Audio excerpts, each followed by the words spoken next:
सुप्रभातम प्यारे बच्चों। हिंदी व्याकरण के अंतर्गत आज हम सभी लोग रस पार्ट 2 के विषय में अध्ययन करेंगे। रस पार्ट 1 के विषय में हम लोगों ने रस के विषय में और रस से संबंधित महत्वपूर्ण बातों के विषय में अध्ययन किया था। आज हम लोग रस के प्रमुख जो अवयव हैं उन अवयवों के विषय में आज हम लोग अध्ययन करेंगे। प्यारे बच्चों, जैसा कि आपको पता है कि नाट्य शास्त्र के प्रणेता आचार्य भरत मुनि जी माने जाते हैं। आचार्य भरत मुनि जी ने अपने नाट्य शास्त्र में रस का शाब्दिक अर्थ आनंद बताया था। उनके अनुसार काव्य को पढ़ने या सुनने से जिस आनंद की अनुभूति होती है उसे रस कहते हैं। और इसी बात को आगे चल करके आचार्य विश्वनाथ ने भी प्रमाणित किया। उन्होंने कहा कि रसात्मकम वाक्यम काव्यम, रसात्मक वाक्य ही काव्य है, अर्थात जिससे हमें आनंद की प्राप्ति हो वह वाक्य ही काव्य है, अर्थात रसयुक्त वाक्य काव्य है। फिर इसके बाद आचार्य भरत मुनि ने अपने नाट्य शास्त्र में रस के 3 प्रमुख तत्वों के विषय में वर्णन किया और यह वर्णन उन्होंने अपने इस सूत्र के द्वारा बताया कि विभावानुभाव व्यभिचारी संयोगात रस निष्पत्ति, यानी विभाव अनुभाव और व्यभिचारी भाव के संयोग से रस की उत्पत्ति होती है। तो इस तरह से अगर आपसे यह पूछा जाए कि आचार्य भरत मुनि ने रस की निष्पत्ति का कौन सा सूत्र बताया है, तो आपका उत्तर होगा विभाव अनुभाव और व्यभिचारी भाव। यदि आपसे यह पूछा जाए कि आचार्य भरत मुनि ने अपने नाट्य शास्त्र में रस के कितने तत्वों की चर्चा की है, तो आपका उत्तर होगा 9। आपको एक बात यह भी बता दें कि जो आचार्य भरत मुनि ने 3 तत्वों की चर्चा की है उसमें आपका विभाव है, अनुभाव है और व्यभिचारी भाव है। इसके अलावा जो रस का चौथा अवयव है जिसे हम अस्थाई भाव के नाम से जानते हैं, रस के उस चौथे भाव के विषय में चर्चा किया है आचार्य अभिनव गुप्त जी ने। आचार्य अभिनव गुप्त के अनुसार जो रस का चौथा अंग है वह है आपका अस्थाई भाव, क्योंकि आचार्य अभिनव गुप्त ने ही रस के चौथे भाग अस्थाई भाव के विषय में बताया था। तो इस तरह से जो हमारा रस का अवयव है उसकी कुल संख्या हो जाती है 3, विभाव अनुभाव और व्यभिचारी भाव तथा अस्थाई भाव, जिसमें से विभाव अनुभाव और व्यभिचारी भाव रस के इन 3 तत्वों की चर्चा आचार्य भरत मुनि ने की है, जबकि रस के चौथे अवयव रस का चौथे तत्व अस्थाई भाव की चर्चा अभिनव गुप्त जी ने की है। इसके बाद फिर हमारा व्यभिचारी भाव है। व्यभिचारी भाव को हम अन्य 2 नाम से और जानते हैं। व्यभिचारी भाव को ही हम संचारी भाव कहते हैं और इसे ही हम क्षणिक भाव भी कहते हैं। तो इस तरह से यह प्रमुख रूप से जो रस के अवयव हैं वो आपके 4 माने जाते हैं, विभाव अनुभाव व्यभिचारी भाव और अस्थाई भाव। अस्थाई भाव की चर्चा सबसे पहले किसने की थी? हमारा उत्तर होगा अभिनव गुप्त जी ने की थी। अभिनव गुप्त जी ने सबसे पहले किस रस के अवयव की चर्चा की थी? तो हमारा उत्तर होगा स्थाई भाव की चर्चा की थी।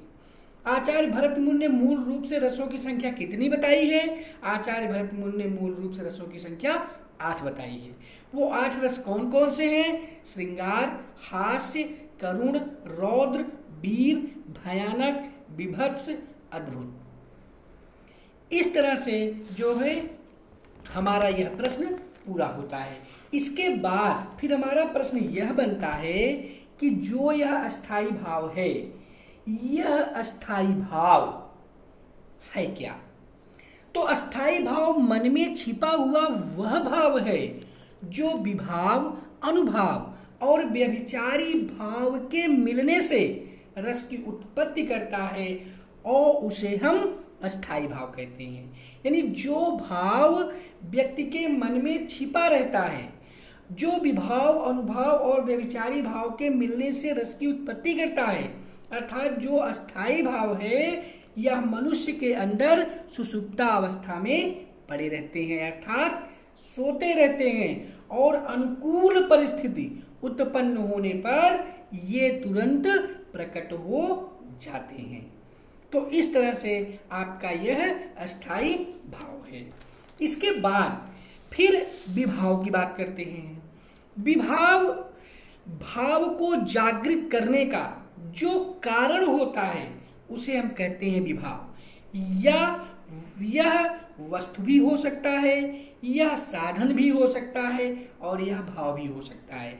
यानी जिस वस्तु के कारण भाव उत्पन्न होता है उसे हम विभाव कहते हैं, जिस साधन के कारण भाव उत्पन्न होता है उसे हम विभाव कहते हैं, जिस भाव के कारण विभाव उत्पन्न होता है उसे हम भाव कहते हैं। यानी भाव को जागृत करने का जो कारण है, अब वो कारण वस्तु भी हो सकती है, साधन भी हो सकता है, भाव भी हो सकता है, वही हमारा विभाव है। अर्थात भाव को जगाने का कारण ही विभाव है और विभाव का शाब्दिक अर्थ होता है कारण, और वह कारण कोई वस्तु भी हो सकती है, कोई साधन भी हो सकता है और कोई भाव भी हो सकता है। इसके बाद जो हमारा विभाव है, यह विभाव हमारा दो प्रकार का होता है। एक होता है हमारा आलंबन विभाव और दूसरा होता है हमारा उद्दीपन विभाव। तो हम बात करते हैं आलंबन विभाव की। आलंबन विभाव का जो है शाब्दिक अर्थ होता है सहारा। किसी के सहारे जो भाव उत्पन्न होता है उसे हम आलंबन विभाव कहते हैं। किसी के सहारे जो भाव उत्पन्न होता है उसे हम आलंबन विभाव कहते हैं। जैसे यशोदा कृष्ण से प्रेम करती हैं तो कृष्ण के कारण यशोदा के हृदय में जो प्रेम की भावना उत्पन्न हो रही है, इसलिए कृष्ण क्या है? आलंबन विभाव है। कृष्ण के सहारे ही प्रेम की भावना यशोदा के हृदय में उत्पन्न हो रही है, इसलिए कृष्ण आलंबन विभाव है। यह जो आपका आलंबन विभाव है, यह दो प्रकार का होता है। आश्रय नंबर 1 और नंबर 2 विषय। आश्रय के मन में जो भाव जगाने का कारण बनती है उसे हम विषय कहते हैं। आश्रय के मन में जो भाव जगाने का कारण बनती है उसे हम विषय कहते हैं। और जो विषय वस्तु मन के भाव को जगाने का कारण बनी वह विषय है। अर्थात जिस व्यक्ति के अंदर भाव जागृत होता है उसे हम आश्रय कहते हैं, और आश्रय के मन में जो भाव जगाने का कारण बनता है उसे हम विषय कहते हैं। तो इस तरह से जो आलंबन विभाव के दो भेद हैं, आश्रय और विषय, इनके विषय में अच्छी तरह से हमें समझ लेना है कि आश्रय के मन में जो भाव जगाने का कारण बनता है उसे हम विषय कहते हैं, और जिस व्यक्ति के अंदर भाव जागृत होता है उसे हम आश्रय कहते हैं। इसके बाद फिर हमारा अगला आता है रस का भेद, वह है आलंबन विभाव का अगला भेद है उद्दीपन विभाव। क्योंकि जो विभाव है वह दो प्रकार का होता है, आलंबन विभाव और उद्दीपन विभाव। उद्दीपन का शाब्दिक अर्थ होता है तीव्रता या उद्दीप्त करना। आश्रय के हृदय में भावों को जगाने की जो तीव्रता लाने का कार्य करता है उसे हम उद्दीपन कहते हैं। आश्रय के हृदय में भावों को जगाने की जो तीव्रता लाने का कार्य करता है उसे हम उद्दीपन विभाव कहते हैं। उद्दीपन या तीव्रता यह दो प्रकार का होता है। कहने का तात्पर्य है कि उद्दीपन विभाव के दो भेद होते हैं। पहला आपका है बाह्य उद्दीपन और दूसरा आपका है आंतरिक उद्दीपन। पहला आपका है बाह्य उद्दीपन और दूसरा है आपका आंतरिक उद्दीपन। इस तरह से हम लोगों ने बाह्य उद्दीपन का मतलब होता है जिस उद्दीपन के द्वारा जो है प्राकृतिक चेष्टाएं की जाती हैं, प्राकृतिक वर्णन किया जाता है, प्राकृतिक चीजों के विषय में बताया जाता है, उसे हम बाह्य उद्दीपन कहते हैं। उदाहरण के लिए जैसे हम बाजार में गए और वहां पर कोई वस्तु हमें दिखाई दी तो हमारे मन में उस वस्तु को प्राप्त करने के लिए जो तीव्रता की भावना उत्पन्न होती है उसे हम बाह्य उद्दीपन कहते हैं। और आंतरिक उद्दीपन उसे कहते हैं जब नायक नायिका के हाव भाव, नायक नायिका के हाव भाव ये आंतरिक उद्दीपन कहलाते हैं। यानी नायक नायिका जिस तरह से हाव भाव करते हैं हम उनके हाव भाव को देख करके उसी तरह के कार्य को करने की जो हमारे मन में तीव्रता का भाव उत्पन्न होता है वह हमारा आंतरिक उद्दीपन कहलाता है। तो इस तरह से हम लोग यहाँ पर बात जो है एक बार पुनः इस रस के अवयव के विषय में रिवीजन करते हैं कि जो रस है, रस का प्रमुख तत्व आचार्य भरत मुनि के अनुसार सिर्फ 3 माना गया है। आचार्य भरत मुनि ने अपने नाट्यशास्त्र में केवल 3 तत्वों की बात बताई है, विभाव, अनुभाव, व्यभिचारी, बस। जबकि अभिनव गुप्त ने एक और तत्व की बात की है जिसका नाम है अस्थाई भाव। इस तरह से 3 तत्वों के साथ जब अभिनव गुप्त का यह अस्थाई भाव नामक तत्व मिल जाता है तो रस के तत्वों की कुल संख्या हो जाती है 4, अस्थाई भाव, विभाव, अनुभाव और व्यभिचारी भाव। इसके बाद फिर हमारा प्रश्न यह बनता है कि जो है अस्थाई भाव की चर्चा सबसे पहले किसने की थी?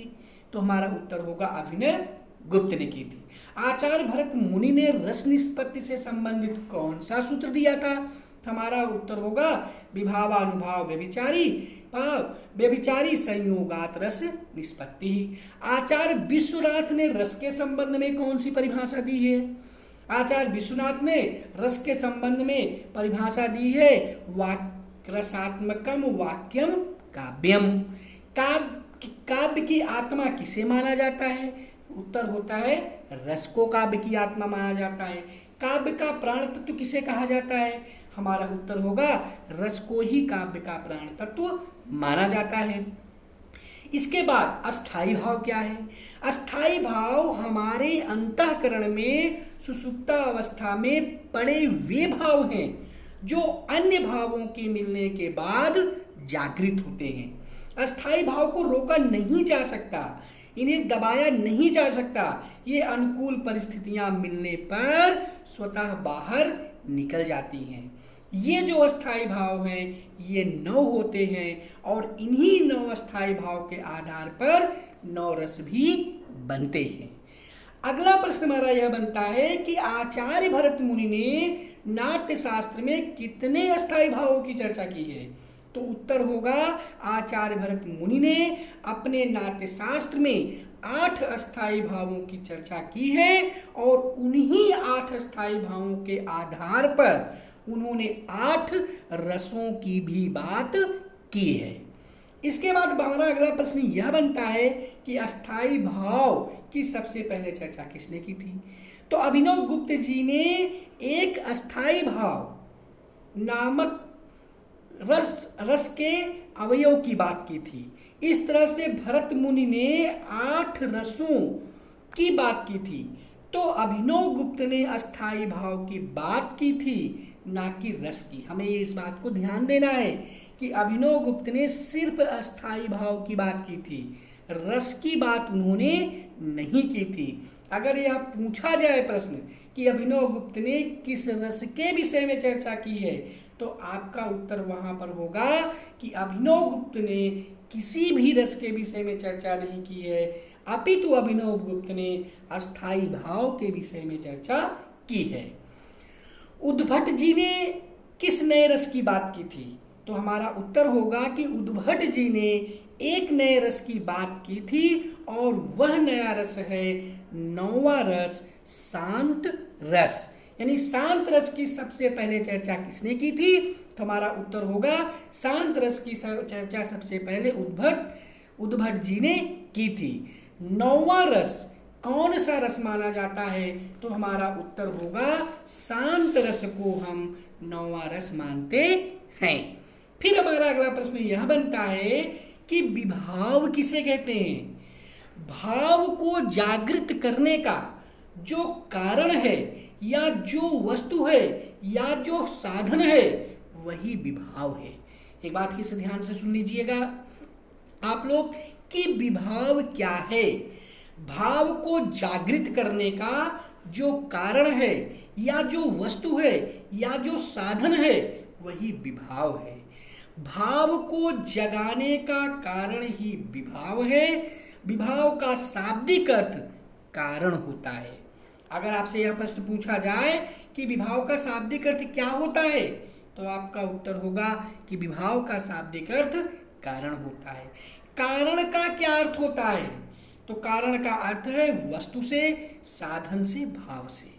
अर्थात भाव को जागृत करने का जो कारण है या जो वस्तु है या जो साधन है वही विभाव है और भाव को जगाने का कारण ही विभाव कहलाता है।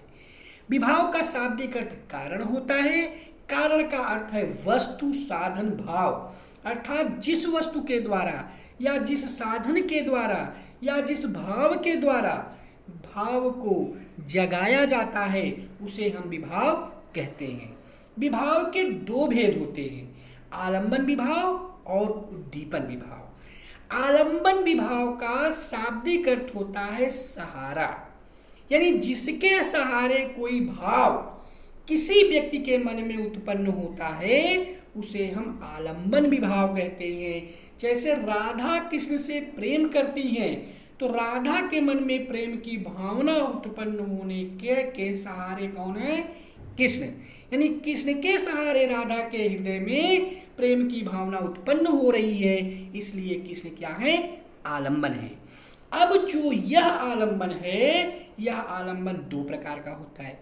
विभाव कितने प्रकार के होते हैं? विभाव दो प्रकार के होते हैं। कौन कौन से होते हैं? आलंबन विभाव और उद्दीपन विभाव। वो आलंबन विभाव कितने भेद होते हैं? आलंबन विभाव के दो भेद होते हैं, आश्रय और विषय। उद्दीपन विभाव के कितने भेद होते हैं? हमारा उत्तर होगा उद्दीपन विभाव के दो भेद होते हैं, बाह्य उद्दीपन और आंतरिक उद्दीपन। तो आलंबन विभाव का जो दो भेद हैं, आश्रय आलंबन विभाव और विषय आलंबन विभाव। तो उसमें जो आश्रय आलंबन विभाव है, जो विषय वस्तु भाव जगाने का कारण बनती है उसे हम विषय कहते हैं। जैसे कृष्ण के कारण प्रेम उत्पन्न हो रहा है राधा के हृदय में, तो कृष्ण क्या है? विषय है। क्यों? क्योंकि जो विषय वस्तु भाव जगाने का कारण बनती है उसे हम विषय कहते हैं। तो कृष्ण नामक विषय वस्तु के कारण राधा नामक आश्रय के मन में प्रेम नामक भाव जगाने का कारण बन रही है, इसलिए कृष्ण यहाँ पर विषय है। आश्रय क्या है? इसमें वह व्यक्ति आता है जिस व्यक्ति के अंदर भाव उत्पन्न होता है।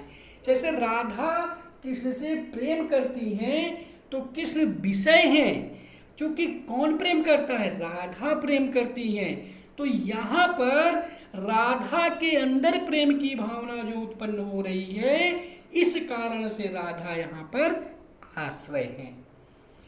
अब उद्दीपन क्या है? उद्दीपन किसे कहते हैं? उद्दीपन का शाब्दिक अर्थ होता है तीव्रता, गतिशीलता। आश्रय के मन में भावों को जगाने की जो तीव्रता लाने का कार्य करते हैं उन्हें हम उद्दीपन कहते हैं। और उद्दीपन जो है वह दो प्रकार का होता है, बाह्य उद्दीपन और आंतरिक उद्दीपन के भेद से। बाह्य उद्दीपन का तात्पर्य होता है प्राकृतिक वातावरण, बाहरी वातावरण। बाहरी वातावरण के कारण जो हमारे मन के भावों को तीव्र करता है उसे हम बाह्य उद्दीपन कहते हैं। और जो नायक नायिका के हाव भावों को देख करके उन्हीं की तरह हमारे मन में जो भाव वो की तीव्रता होती है उसे हम आंतरिक उद्दीपन कहते हैं। इसके बाद फिर हमारा अगला भाग है वह है अनुभाव। अनुभाव के विषय में अनु माने होता है पीछे पीछे, भाव माने चलना।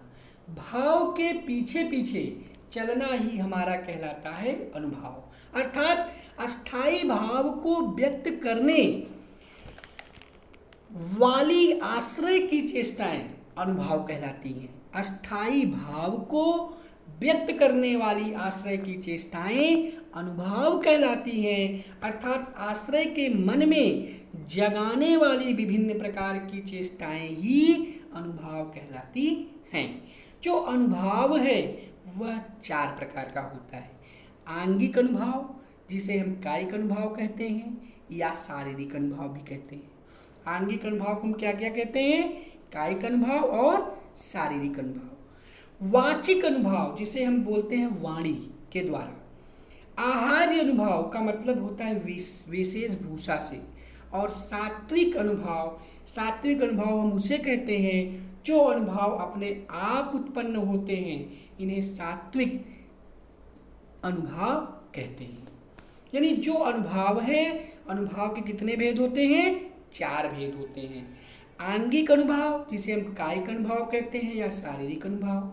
वाचिक अनुभाव, जिसे हम वाणी के द्वारा व्यक्त करते हैं। आहार अनुभाव, जो हम वेशभूषा के द्वारा किसी की नकल करते हैं। तो आंगिक अर्थात कायिक अनुभाव का मतलब है जैसे हमने टेलीविजन पर किसी अभिनेता के अभिनय को देख करके और उसी की तरह जो हम अपनी शारीरिक चेष्टाएं करते हैं उसे हम आंगिक अनुभाव कहते हैं। और वाचिक अनुभाव में हमने किसी अभिनेता के द्वारा जो उसकी बोलने की स्टाइल, जो उसके बोलने का अंदाज है, उसके अंदाज को जब हम अपनी वाणी के माध्यम से व्यक्त करने की चेष्टा करते हैं तो वह हमारा वाचिक अनुभाव कहलाता है। किसी व्यक्ति की विचित्र वेशभूषा को देख करके हम उसी की तरह वेशभूषा को जो धारण करते हैं उसे हम कहते हैं आहार्य। और जो भाव हमारे मन में अपने आप उत्पन्न हो जाते हैं उन्हें हम कहते हैं सात्विक अनुभाव। तो जो सात्विक अनुभाव है उसके कुल 8 भेद होते हैं। सात्विक अनुभाव कितने भेद होते हैं? 8 भेद होते हैं।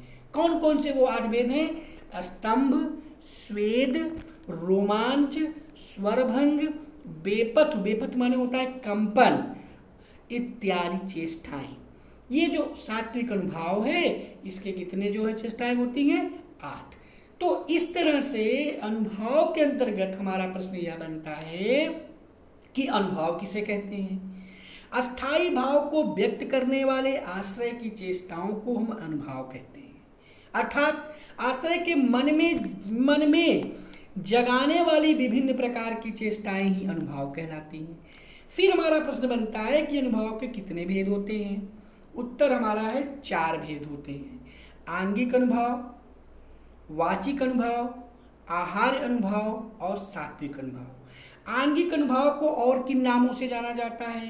कायिक अनुभाव, शारीरिक अनुभाव। वाचिक अनुभाव को हम किस रूप में जानते हैं? जहाँ पर हम वाणी के द्वारा किसी व्यक्ति की द्वारा की गई वाचिक अभिनय को, वाचिक बोलने की स्टाइल को, बोलने के अंदाज को जब हम अपने वाणी के माध्यम से चेष्टा करते हैं तो वह हमारा वाचिक अनुभाव कहलाता है।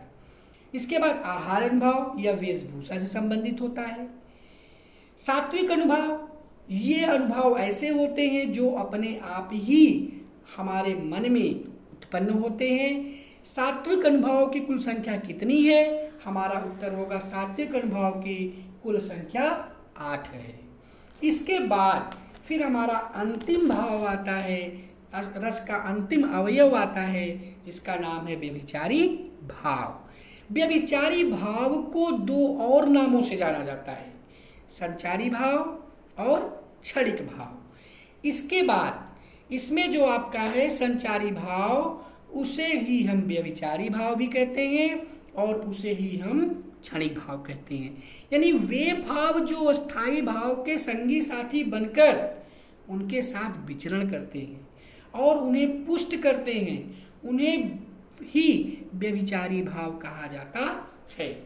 वे भाव जो अस्थाई भाव के संगी साथी बनकर उनके साथ विचरण करते हैं, उन्हें पुष्ट करते हैं, उन्हें व्यभिचारी भाव कहते हैं।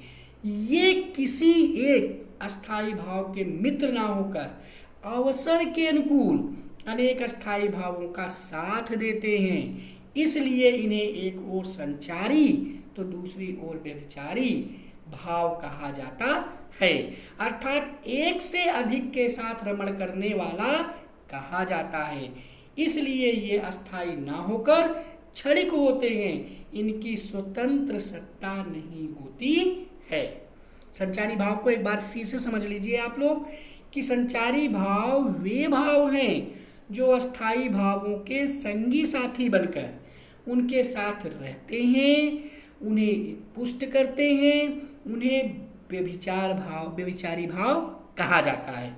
ये किसी एक अस्थाई भाव के मित्र ना होकर अवसर के अनुकूल अनेक अस्थाई भावों का साथ देते हैं, इसलिए इन्हें एक ओर संचारी तो दूसरी ओर व्यभिचारी भाव भी कहा जाता है। एक से अधिक के साथ रमण करने वाला कहा जाता है इन्हें। ये अस्थाई ना होकर क्षणिक होते हैं, पानी के बुलबुलों की तरह उठते हैं और फिर क्षण में ही नष्ट हो जाते हैं, इनकी स्वतंत्रता नहीं होती है।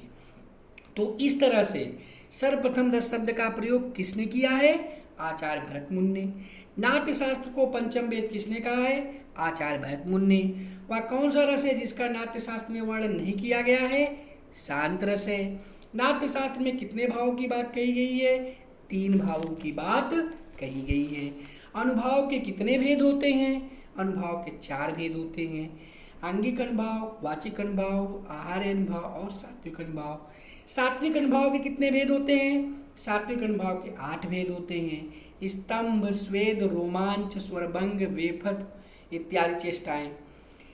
अनुभाव किसे कहते हैं? अस्थाई भाव को व्यक्त करने वाले आश्रय की चेष्टाओं को अनुभाव कहते हैं। अर्थात आश्रय के मन में जगाने वाली विभिन्न प्रकार की चेष्टाएं ही अनुभाव कहलाती हैं। उद्दीपन विभाव कितने प्रकार विभाव कितने प्रकार के होते हैं? 2 प्रकार के होते हैं, बाह्य उद्दीपन विभाव, आंतरिक उद्दीपन विभाव।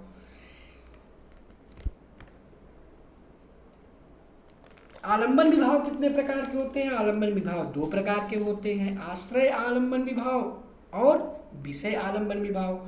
विषय आलंबन विभाव किसे कहते हैं? जो विषय वस्तु भाव जगाने का कारण बनती है उसे हम विषय आलंबन विभाव कहते हैं। आश्रय आलंबन विभाव किसे कहते हैं? इसमें वह व्यक्ति आता है जिस व्यक्ति के अंदर भाव उत्पन्न होता है। विभाव के कितने भेद होते हैं?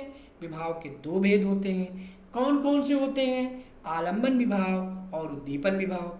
विभाव किसे कहते हैं? भाव को जागृत करने का जो कारण होता है या जो वस्तु है या जो साधन है वही विभाव है। अर्थात भाव को जगाने का कारण ही विभाव कहलाता है। विभाव का शाब्दिक अर्थ क्या होता है? विभाव का शाब्दिक अर्थ कारण है। कारण का अर्थ वस्तु, साधन, भाव। अर्थात जिस वस्तु के द्वारा या जिस साधन के द्वारा या जिस भाव के द्वारा भाव को जगाया जाता है उसे हम विभाव कहते हैं। उद्भट ने किसने रस की बात की थी? उद्भट ने 9वें रस की बात की थी। उस रस का नाम शांत रस था।